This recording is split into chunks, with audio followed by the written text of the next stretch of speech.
Dalam kehangatan rumah kecil di Kyoto, Arif tak hanya menemukan cinta. Ia menyentuh jiwa 5 wanita yang memberinya bukan sekadar tubuh, tapi seluruh kepercayaan dan luka masa lalu mereka. Di balik sentuhan lembut dan bisikan malam hari tersimpan rahasia keintiman yang mengubah hidup mereka semua. Sebelum mulai, jangan lupa like, subscribe, dan tuliskan sholawat di kolom komentar agar kita mendapatkan syafaat di yaumil akhir. Namanya Arif Rahman, pria sederhana asal Tulungagung, Jawa Timur. Sejak kecil ia sudah terbiasa dengan kerasnya hidup. Ayahnya seorang buruh tani, sementara ibunya menjual jajanan pasar di depan rumah. Sejak SMA, Arif tahu ia tidak bisa hanya berharap pada nasib. Ia harus menjemputnya. Maka setelah lulus, ia bekerja serabutan. Dari tukang las, kuli bangunan, hingga akhirnya lolos seleksi menjadi TKI ke Jepang. Ia tak tahu persis seperti apa kehidupan di negeri Sakura itu, tapi satu hal yang ia pegang teguh. Dimanapun dia berpijak, ia akan tetap menjadi dirinya sendiri. Jujur, tangguh, dan menghargai orang lain. Setibanya di Osaka, Jepang, kehidupan tidak langsung membaik. Ia bekerja di sebuah pabrik elektronik, shift malam, dengan tekanan dan dinginnya musim yang menusuk tulang.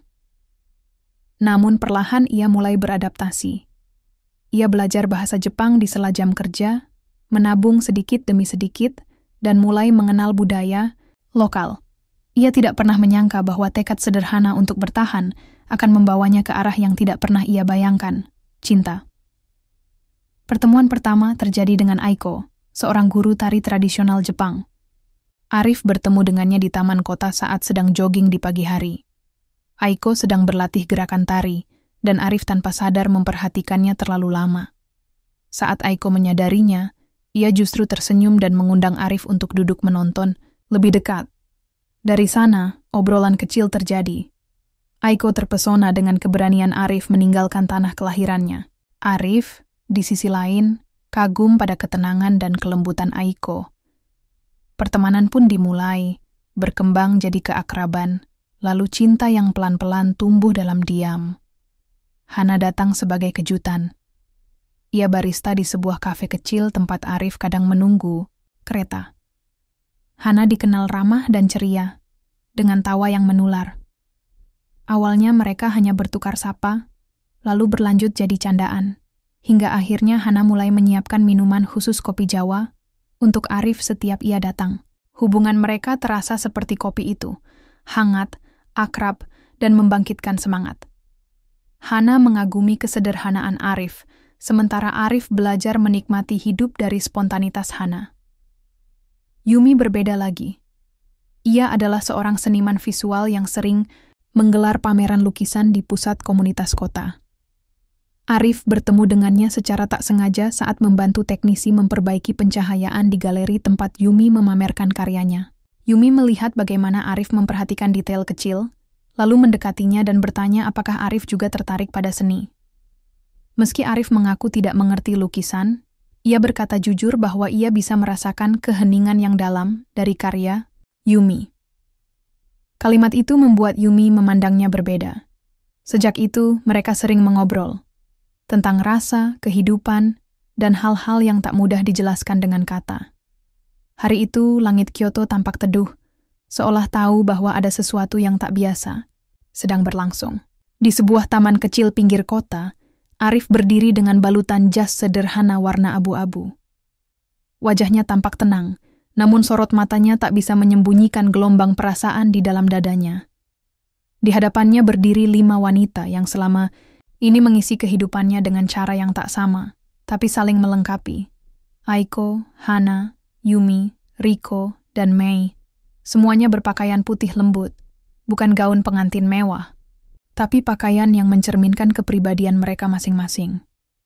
Tak ada pesta besar, tak ada keluarga jauh, hanya beberapa teman dekat dan rekan kerja yang tahu dan memahami bahwa cinta tidak selalu mengikuti aturan lazim. Para tamu takjub, bukan karena jumlah mempelai, tapi karena kehangatan yang terpancar dari ke-6 orang yang berdiri di sana. 5 wanita dewasa, yang masing-masing pernah terluka oleh cinta, kini memilih untuk mempercayakan hatinya pada satu pria yang sederhana, pria yang tidak menjanjikan kemewahan, tetapi menghadirkan rasa aman, kejujuran, dan kehangatan. Arif mengucap janji satu persatu, memandangi mata masing-masing dari mereka. Setiap kalimatnya bukan dibuat-buat. Ia berjanji akan menjadi tempat pulang, pendengar yang sabar, dan pasangan hidup yang terus belajar. Aiko tersenyum, haru. Hana menangis bahagia. Yumi menggenggam tangan Arif erat. Riko menarik napas panjang seolah akhirnya bisa melepaskan beban. Mei hanya menunduk pelan, air matanya jatuh ke tangannya sendiri. Malam hari, mereka semua kembali ke rumah besar yang sudah mereka siapkan bersama. Rumah itu dibeli dari hasil tabungan Arif dan para istrinya yang turut menyumbangkan penghasilan mereka.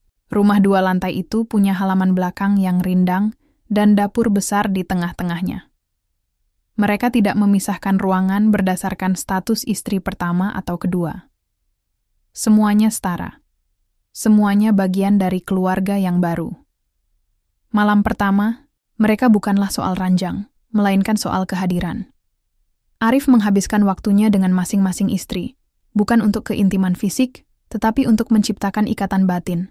Bersama Aiko, ia duduk di beranda, menikmati teh matcha hangat sambil memandangi langit. Dengan Hana, ia memasak ramen bersama, saling suap dan tertawa.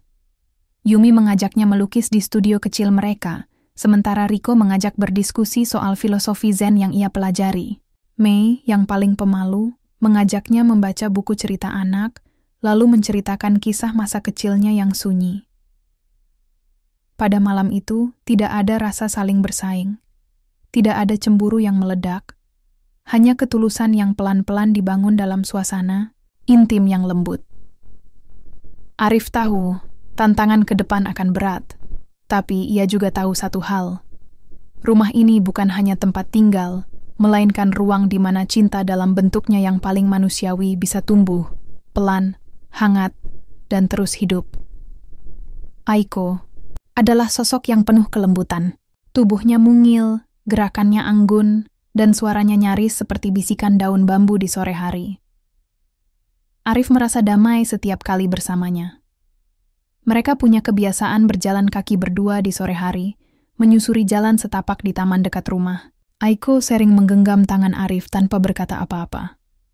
Keheningan itu bukan canggung, tapi justru menyatukan. Di malam hari, mereka menyetel musik koto lembut sambil berbincang tentang masa lalu, tentang kampung halaman Arif di Jawa Timur. Dan masa kecil Aiko yang tumbuh di rumah tradisional Jepang. Saat mereka berbaring, Aiko menyandarkan kepala di dada Arif, mendengarkan degup jantungnya, seolah menyerap kekuatan dari sana. Hana, berbeda dari Aiko, adalah sumber energi dalam rumah. Ia ekspresif, penuh semangat, dan selalu menemukan cara baru untuk membuat Arif tertawa. Dalam keintiman mereka, Hana tidak malu menunjukkan rasa cinta secara terbuka. Ia sering memeluk Arif dari belakang saat sedang mencuci piring, mencium pipinya tiba-tiba, atau merengek manja agar Arif memijat kakinya setelah seharian berdiri di kafe. Malam-malam mereka penuh gelak tawa dan pelukan panjang. Di balik keceriaannya, Hana menyimpan ketakutan akan kehilangan dan Arif tahu itu. Ia tak hanya memeluk tubuh Hana, tapi juga melindungi hatinya dengan penuh kesabaran. Yumi adalah dunia yang lebih dalam dan senyap. Hubungan mereka tumbuh dalam ruang-ruang yang tidak selalu diisi kata-kata. Di studio kecilnya, Yumi sering melukis Arif saat ia tertidur di sofa atau saat sedang membaca. Ia tak meminta pose, hanya ingin menangkap momen. Di balik tatapan matanya yang tenang, Yumi menyimpan rasa cinta yang tak bisa dijelaskan. Dalam keintiman mereka, Yumi menyentuh Arif seperti menyentuh kanvas, perlahan, dengan emosi yang tak meledak-ledak, tapi mengalir dalam setiap sentuhan. Saat mereka bercinta, semuanya terasa seperti karya seni, penuh rasa, penuh makna. Riko, si instruktur yoga, memiliki sisi yang kuat namun lembut. Fisiknya tangguh, pikirannya tenang, tapi di hadapan Arif, ia membuka sisi rentannya. Ia sering mengajak Arif bermeditasi di pagi hari, duduk bersila dalam diam, membiarkan napas menjadi jembatan antara tubuh dan batin. Saat malam tiba, Riko dan Arif berbagi lebih dari sekadar ranjang. Mereka berbagi pemahaman. Percakapan mereka dalam, membicarakan kepercayaan, nilai hidup, dan luka masa lalu. Ketika mereka bersentuhan, keintiman mereka terasa seperti pelukan, bumi, membumi, mendalam, dan menyembuhkan. Mei adalah yang paling diam, namun tak berarti hampa. Ia membutuhkan waktu paling lama untuk membuka diri. Tapi justru itu yang membuat hubungan mereka istimewa. Mei mencintai melalui perhatian kecil, menyiapkan teh favorit Arif, menyelipkan catatan kecil di saku bajunya, atau memijat bahunya saat ia pulang kerja. Saat malam tiba, Arif akan membaca buku anak-anak bersamanya, bukan untuk menghibur anak, tapi untuk menenangkan batin mereka. Dan saat Mei akhirnya menggenggam tangan Arif lebih erat dari biasanya, Arif tahu, itu adalah bentuk cinta yang paling murni, diam, tapi mengakar dalam. Hidup bersama 5 wanita yang dicintai bukan perkara mudah. Tapi Arif tidak pernah melihat itu sebagai beban. Sebaliknya, ia menjadikan keberadaan mereka sebagai anugerah yang perlu dirawat dengan hati-hati.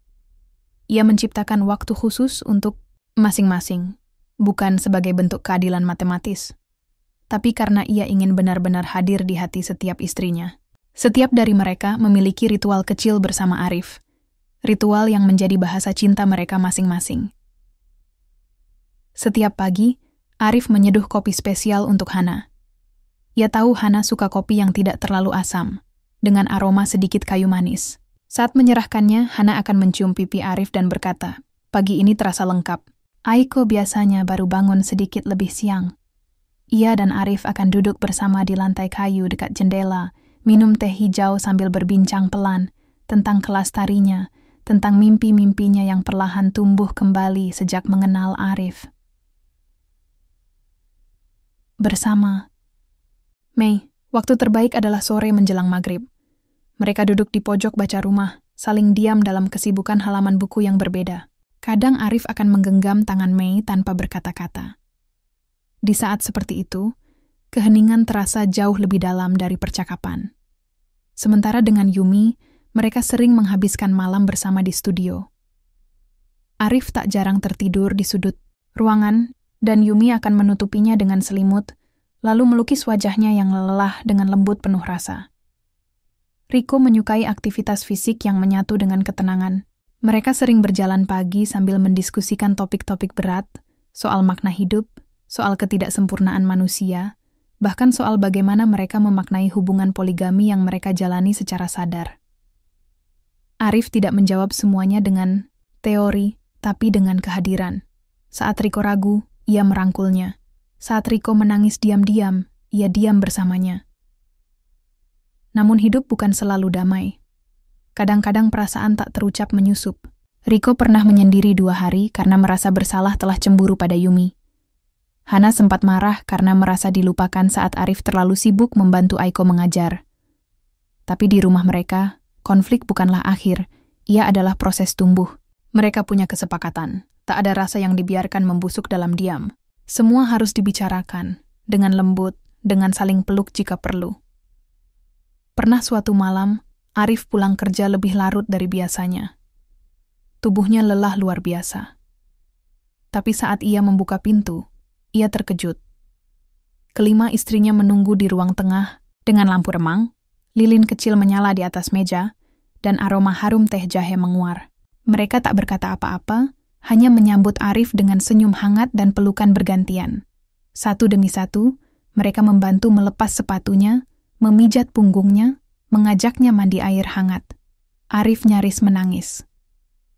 Malam itu, mereka semua tidur di ruang tengah, saling bersandar. Tidak ada yang menginginkan lebih dari sekadar kebersamaan.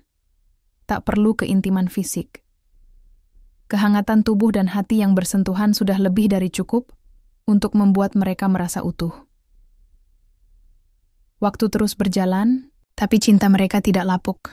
Justru sebaliknya, semakin hari, kehidupan Arif dan kelima istrinya terasa makin dalam, makin mengakar, seperti pohon tua yang tak gentar pada musim.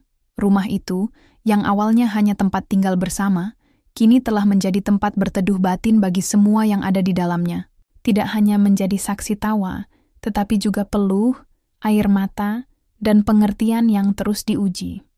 Setiap dari mereka tumbuh, tidak hanya sebagai pasangan, tetapi juga sebagai pribadi. Aiko membuka kelas tari untuk anak-anak migran. Ia ingin memperkenalkan budaya Jepang kepada generasi baru, tapi juga menyisipkan kelembutan yang ia pelajari dari Arif, bahwa kekuatan sejati datang dari kesabaran. Hana membuka kedai kopi kecil di sudut stasiun dan sering menyisipkan lagu-lagu Indonesia di playlist tokonya. Banyak pelanggan bertanya, dan Hana akan tersenyum. Ini dari suamiku, negaranya indah. Yumi menggelar pameran tunggal. Di salah satu dinding galeri tergantung lukisan besar berjudul Rumah Tanpa Batas. Lukisan 5 wanita berdiri melingkar, tangan saling menggenggam, dan di tengahnya seorang pria tersenyum menatap langit. Banyak yang bertanya, apakah ini tentang poligami? Yumi hanya menjawab, ini tentang cinta yang tidak membatasi, hanya menyambut. Riko menulis buku tentang spiritualitas dan kehadiran dalam hubungan modern. Ia tidak menyebut nama Arif, tapi dalam banyak bagian, jelas terasa siapa yang menginspirasinya. Sedangkan Mei, pelan tapi pasti, mulai menulis cerita anak-anak. Tokoh utamanya, seorang gadis pemalu yang bertemu 5 kakak perempuan luar biasa, dan 1 lelaki baik yang mengajarinya bagaimana mencintai dirinya sendiri. Arif sendiri tetap bekerja di pabrik, meski kini ia tak perlu. Ia melakukannya bukan demi uang, tapi untuk menjaga ritme hidup dan tetap bersentuhan dengan dunia luar. Ia sering bilang, aku ingin anak-anakku nanti tahu bahwa cinta bukan alasan untuk berhenti berjuang. Ya, anak-anak. Rumah mereka mulai diwarnai tawa kecil, langkah kaki mungil, dan suara tangisan bayi. Beberapa dari mereka mulai menjadi orang tua, namun kebersamaan mereka tetap utuh. Tanggung jawab dibagi, waktu diputar agar adil, dan semua anak tumbuh dengan kasih yang tidak terbagi, melainkan dilipat gandakan. Malam-malam mereka kini lebih tenang. Tidak selalu penuh pelukan, tapi cukup dengan duduk berdampingan, saling mengusap kepala, dan memandangi langit yang sama. Kadang-kadang Arif membaca puisi dari ponselnya, atau sekadar mengucap pelan, terima kasih sudah bersamaku. Dan 5, perempuan itu, dengan cara masing-masing, selalu membalasnya bukan dengan kata-kata, tapi dengan senyuman yang mengandung sejarah. Sejarah tentang kesetiaan, keberanian, dan cinta yang memilih bertahan, bahkan ketika dunia mungkin tak memahaminya. Dan, di dalam rumah yang sederhana itu, cinta tidak pernah berakhir. Ia tidak meledak, tidak menguasai. Ia hidup seperti api kecil di musim dingin, cukup untuk menghangatkan, cukup untuk bertahan. Dan bagi Arif dan ke-5 wanita yang mencintainya, itu lebih dari cukup. Semoga kisah ini bisa menjadi pelajaran. Terima kasih telah menyimak kisah ini sampai akhir. Wassalamualaikum warahmatullahi wabarakatuh.